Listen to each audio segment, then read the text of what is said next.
Though more than 2 decades have passed, Lee County detectives say they're just one small piece away from turning a missing persons case into a murder case, and a murder case into a solved case. Can break the case wide open, just knowing where she's at. In July 1990, Verna Richardson left her Fort Myers home with her ex-boyfriend Alexander Smith. She lived there with her grandchildren, who she was helping raise, and had been dating Smith while estranged from her husband. But when Richardson and her husband decided to reconcile, it was time for Smith to move on and for Verna to get back to the life that she knew before. However, something went very wrong that day, and Richardson, who was very dedicated to her family, was never seen again.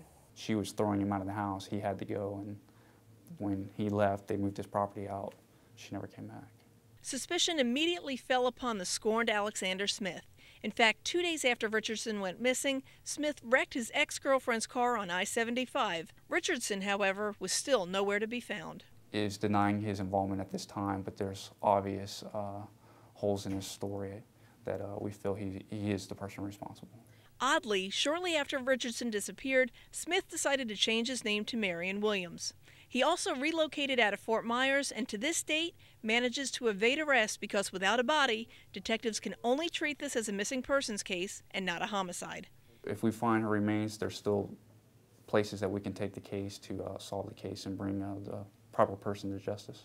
The key to making that happen is for someone who's had contact with Alexander Smith to come forward and help deputies find that place that Richardson was left to die. Maybe that one little key that they have in communicating with Alexander Smith may be something that could lead us to where Verna Richardson is now. In the meantime, detectives actively work on the case and family members remain deeply involved, hopeful that someday soon they can lay their mother, grandmother, and wife to rest in peace. For Southwest Florida Crime Stoppers, I'm Trish Routte.